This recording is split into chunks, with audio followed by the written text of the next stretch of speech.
Simple, malinaw ang sigaw ng taong bayan.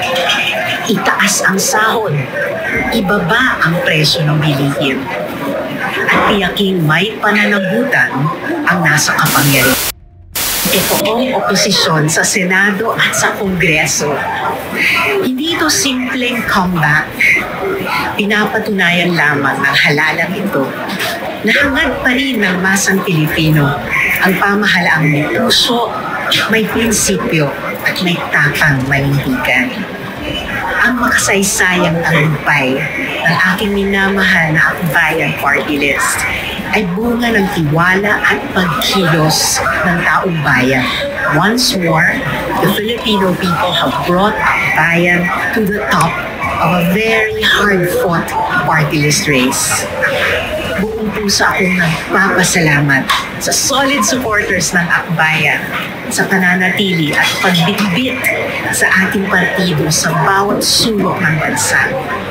Sa mga bagong mukha na tumaya sa ating pagkilos, salamat sa pagkakataong inyong ibinigay.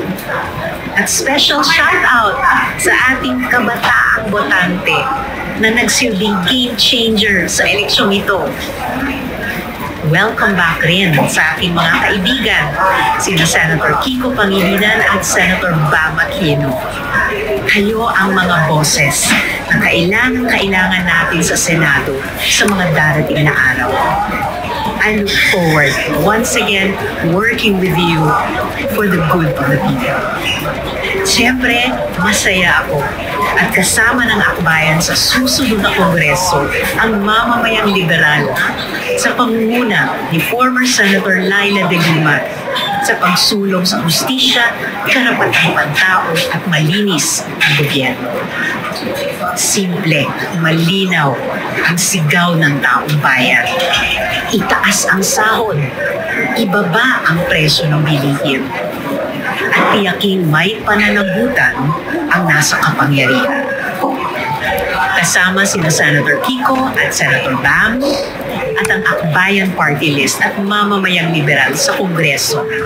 Titindig tayo muli ng mas taas loob, mas matatag, mas handa sa hamon ng panahon.